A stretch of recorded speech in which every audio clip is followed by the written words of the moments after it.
Em 2024, durante um debate entre Donald Trump e Kamala Harris, Donald Trump falou coisas estranhas, como ele sempre fala, e eu lembro que enquanto Kamala Harris era cobrada por seus projetos e coisas que ela dizia que ela ia fazer para controlar a inflação e proibir empresas de explorar trabalhadores, e isso na verdade causava bastante incômodo em Wall Street e nos corredores dos bilionários.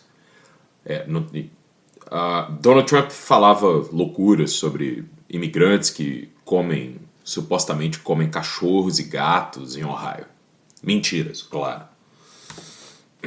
Na hora de fazer análise do debate, era muito interessante que cada plano que Kamala Harris tinha apresentado, por exemplo, isso aqui é um plano para aumentar emprego, isso aqui é um plano para resolver a questão da inflação, isso aqui é um plano para que as pessoas possam comprar casas mais facilmente, foi mais tarde, eu acho que, se eu não me engano, pela ABC e pelo New York Times, apresentado com uma contraparte do plano que teria sido dada por Donald Trump. Então, por exemplo, enquanto Donald Trump dizia que imigrantes estavam comendo gatos e que ele ia fazer a deportação em massa e que os Estados Unidos estavam importando o terceiro mundo, ou seja, ele estava ameaçando cometer o tipo de violência inenarrável que ele cometeu contra diversas pessoas dos Estados Unidos, imigrantes em diversas situações, etc. Essas ameaças foram apresentadas como se elas fossem um plano para tornar os imóveis mais baratos, né? Isso é uma loucura completa e é um padrão que a gente vê no tratamento da imprensa, no tratamento que a imprensa dá para a extrema-direita no mundo inteiro. Eu nunca vou esquecer desse momento, porque ele foi um momento em que eu olhei e falei, cara, eu acho que se isso fosse na Fox News, eu teria entendido. A Fox News é isso, é um veículo de propaganda de extrema-direita que cada vez que é processado por fazer jornalismo marrom, cai com essa justificativa de que é um veículo de entretenimento que não pode ser responsabilizado por mentir sob auspícios do jornalismo. Mas nós estamos falando aí de supostas instituições americanas que estão lá para garantir a liberdade de imprensa e a verdade, etc. O que essas pessoas estão fazendo? Elas estão basicamente diante de uma extrema-direita que é completamente lunática e ruim. Elas estão tentando colocar essas duas coisas no mesmo nível. E esse tipo de jornalismo marrom, esse tipo de coisa, ele produz dois efeitos. O primeiro é o de que os líderes de extrema-direita falam loucuras atrás de loucuras, ameaças atrás de ameaças, e elas são sempre meio que reinterpretadas, reproduzidas, refeitas e reembaladas como se elas fossem, grandes planos, como se elas fossem coisas que estadistas dizem, ou como se elas fossem um pouco apenas uma estratégia, uma cortina de fumaça para esconder um grande objetivo. E isso virou recorrente nos últimos 12 anos. É incrível como isso acontece em todo lugar. O outro efeito que a gente tem é esse efeito que eu falo, que eu chamo de achatamento, né? Existe um achatamento da política agora, onde qualquer vez que a extrema-direita concorre, ela vai fazer com que a imprensa, porque a imprensa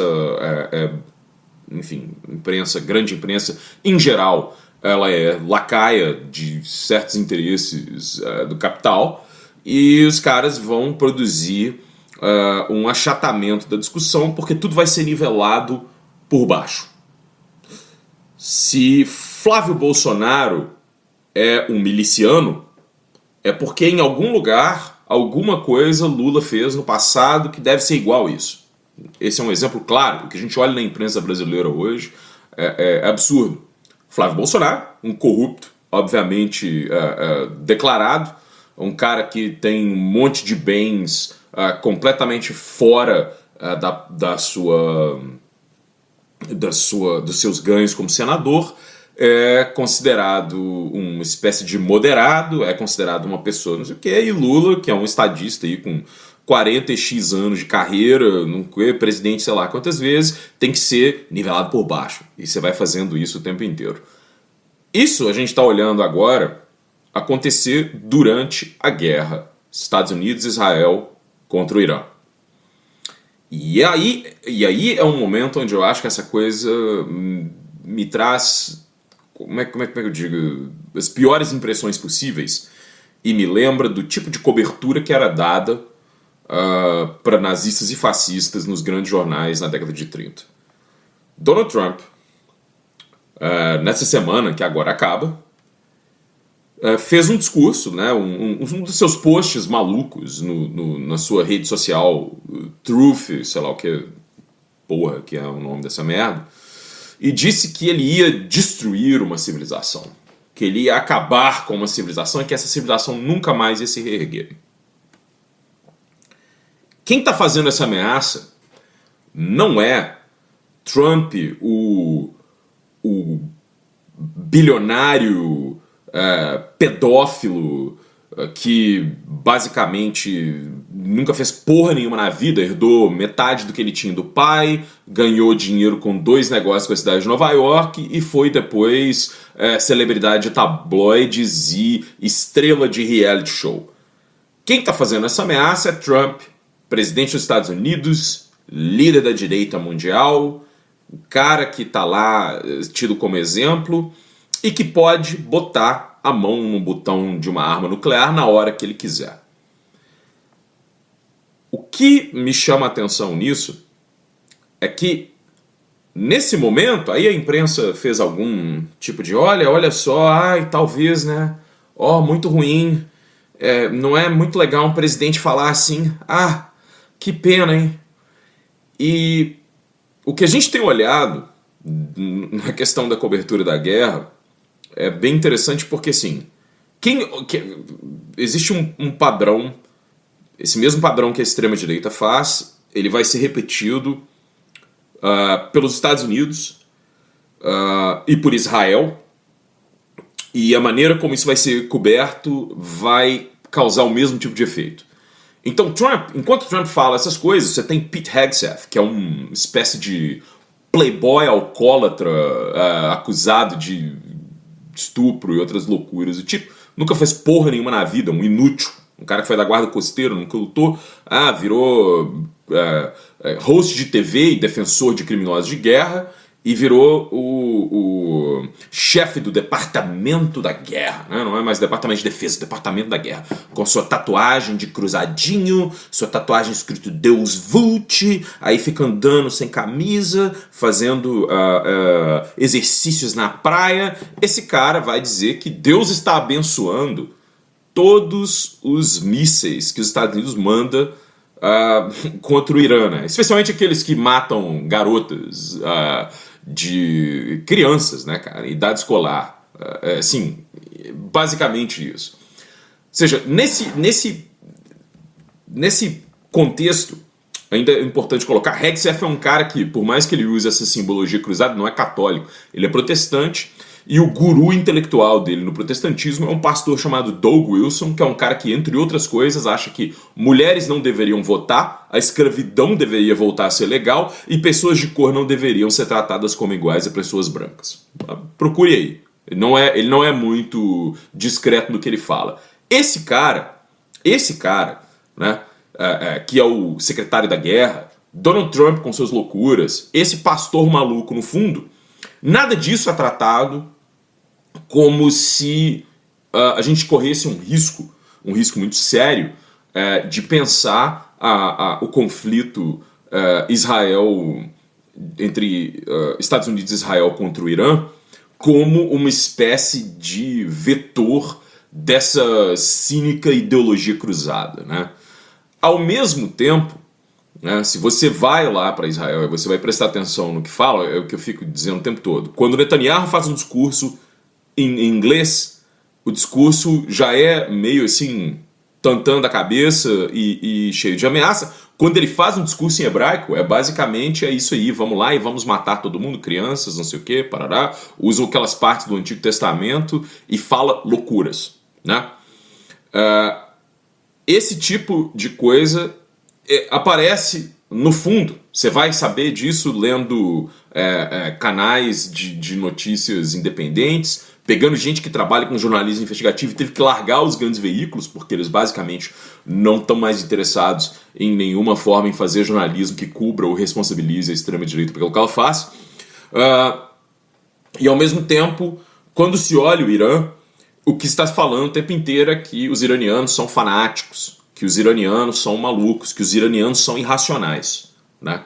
A gente viu isso o tempo inteiro, que os iranianos são um culto da morte, que os iranianos... Isso se repete o tempo todo.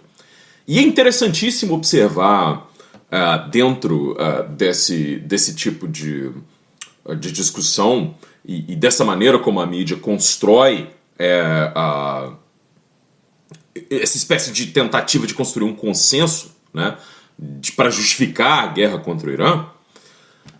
O que a gente observa é que é quase como se a gente não entendesse ou não soubesse quase nada sobre o Irã. O que eu aprendi nesses tempos, inclusive lembrando de coisas que eu vivi, mas eu não sabia, eu não lembrava, por exemplo, de que o Irã tinha oferecido apoio para os Estados Unidos contra o Talibã, sacou? E contra a Al-Qaeda, principalmente a Al-Qaeda, porque a Al-Qaeda era um braço de operação dos sauditas, né, e dos Emirados Árabes pelo Oriente Médio, e que você teve quase que um momento ali entre o 11 de setembro e antes da guerra do Iraque, você teve quase que um momento de normalização das relações entre Estados Unidos e Irã, que não aconteceu por causa daquele discurso de que o Irã era parte de um tal de eixo do mal. Era Irã, Líbia, Coreia do Norte, sei lá o quê. Quando isso foi feito, quando esse discurso foi feito, aí você teve toda quase que uma reação dentro do Irã muito mais virulenta. Aí você tem Ahmadinejad, que era um presidente muito famoso por fazer discursos bombásticos contra os Estados Unidos. Mas assim, aquele momento de quase normalização das relações, ele foi esquecido, né?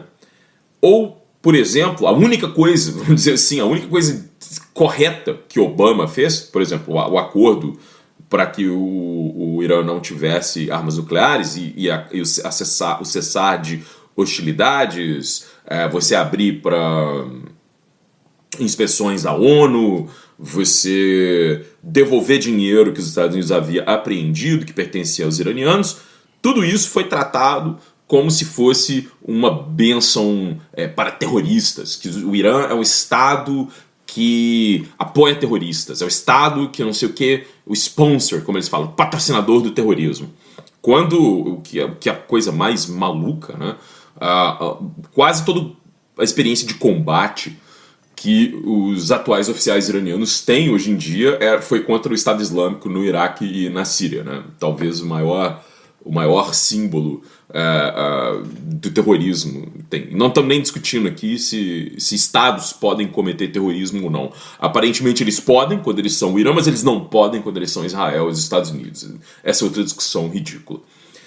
E aí, bom, o que o Irã fez, na verdade, foi conduzir uma guerra que eu pessoalmente acho que não está perto de acabar, porque eu não confio nos Estados Unidos e em Israel para resolver nada em benefício da humanidade em nenhum momento. A gente pôde observar que eles conduziram a guerra com escaladas cada vez, assim, os Estados Unidos bombardeavam um tipo de alvo, eles faziam um contra-ataque. Então, cada vez que eles escalaram, foi em resposta a uma escalada do adversário. Eles estavam fazendo isso desde antes. O resultado desse tipo de, como o pessoal diz, de restraint, de um pouco de autocontrole, né, foi que uma das lideranças mais importantes do Estado iraniano foi morta no ataque que abriu a guerra. E desde que a guerra começou, o Irã já tinha apresentado os 10 pontos que ele queria que fossem respeitados para que a guerra acabasse.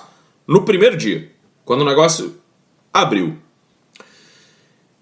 E a gente, bom, novamente, né, só fomos saber disso, assim, pela grande imprensa. Eu já sabia, porque estou lendo Drop Site News, estou lendo Intercept, essas coisas aí. Você só foi saber disso quando o Trump aceitou esses termos para tentar negociar um cessar-fogo, que é o que está sendo negociado agora. Eu acho que esse cessar-fogo tem poucas chances de vingar por causa de Israel. Eu vou falar claramente. O Estado de Israel é hoje um Estado pária. Basicamente, não tem nenhum tipo de controle, comando, restrição. Não existe nada. Ou seja, o Estado de Israel agora é uma espécie de organização. Ele funciona como se ele fosse uma organização de cometer crimes contra a humanidade em série. Não tem outra maneira de descrever o que está acontecendo. E ao mesmo tempo em que eles fazem isso, né, ou seja, a gente pôde observar nessa guerra entre Irã, Estados Unidos e Israel que a maneira como Israel atacou os palestinos em Gaza se tornou a maneira como os Estados Unidos começou a atacar o Irã dessa vez. Foi muito diferente da maneira como eles atacaram o Iraque nos primeiros dias daquela operação para ocupar o país, entendeu? Você olha cada vez menos tentativa de conter danos aos civis. E Pete Hegseth, o playboy metido a cruzado, né? Todo o plano dele para o Pentágono é justamente isso.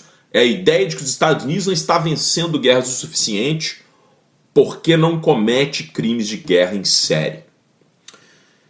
A parada mais interessante disso é que essa maneira de tentar falar de uma guerra limpa, através de ataques de precisão, não sei o que foi uma coisa que Israel e os Estados Unidos meio que venderam bem ali no começo dos anos 2000, nossa guerra moral, essas coisas que você vê falando, né? A gente manda um míssil lá para matar um terrorista, uma loucura desse tipo. Isso nunca foi verdade, né? A gente sabe disso, né? Você tem casos e casos absurdos de não só erros, como de aquilo, né? Vai matar o fulano e vai matar 100 civis ao mesmo tempo, mata. Pronto, é isso, né? Aquele papo de falar assim, não, se o cara tá lá é porque ele está escondendo, ele está usando civis de escudo. O clássico justificativo é quando Israel bombardeia um hospital infantil ou uma escola ou qualquer coisa do tipo. Na verdade, isso tudo, a gente sabe, era parte da propaganda. Gente. A ideia de levar liberdade, a ideia de refazer estados, essa coisa do nation building, isso era tudo parte da propaganda. E hoje a gente tem governos desse tipo, eles fazem guerra hoje na base da ameaça, eles não precisam mais dessa propaganda. Eles não estão nem interessados em vender a guerra. Os Estados Unidos nem tentou vender essa guerra domesticamente. Simplesmente foi lá e meteu o louco. Se o Irã não tivesse feito o que fez, no sentido de retaliar contra os aliados dos Estados Unidos na região e causar um problema sério para os mercados energéticos, tinha tropa americana dentro do Irã, agora, cometendo massacre. E o que Israel ia estar fazendo no Líbano ia ser muito pior ainda.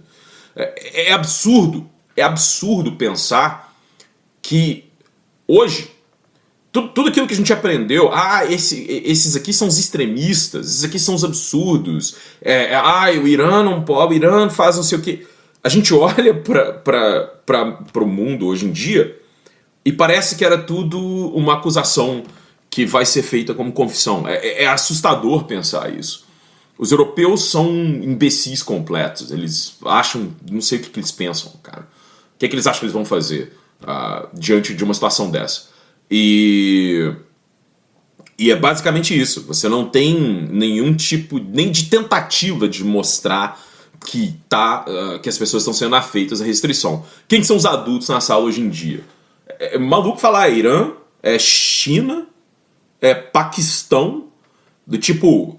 essa é a galera que é quem está tentando fazer o racional. O que é racional, o que é correto. Sacou? É maluco imaginar que você liga um telejornal no Brasil e você só vai ver o tipo de propaganda colocada, principalmente por Israel. É estranho como Israel tem um aparato de propaganda fortíssimo dentro do jornalismo brasileiro, que vai justificar coisas como no momento em que se declara o primeiro cessar-fogo, você mata centenas de civis no Líbano, inclusive num funeral, né? Uma coisa assim, doentia. Ou seja, nós estamos chegando num momento em que, se você olha isso, e se você olha as ameaças que Donald Trump fez, não estamos nem falando de que o cara está tentando matar Cuba de fome nesse exato momento, de que ele continua falando que ele quer tomar a Groenlândia da Dinamarca, de que ele continua falando que ele vai transformar o Canadá num estado americano. Quem acha, cara, que essas coisas não precisam ser levadas a sério, que elas são estratégias de negociação, a essa altura do campeonato é um absoluto idiota. E, infelizmente, as pessoas cujo trabalho deveria ser de nos informar, a imprensa, ela está povoada por idiotas, e quando não são idiotas, são vendidos. E nesse momento, o que a gente torce para que aconteça é que os mais racionais prevaleçam. E nesse momento, é maluco eu estar falando isso, pensando no Carapanã de 10 anos atrás. Os mais racionais estão no Oriente Médio, para a Ásia, e por ali vai.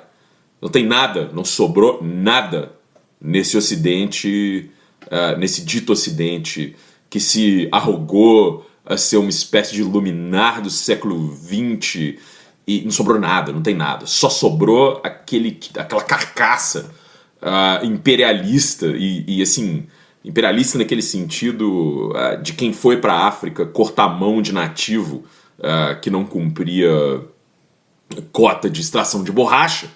É isso aí, cara. Tá nu. O negócio tá feito. E fica aí essa bomba para o nosso final da semana.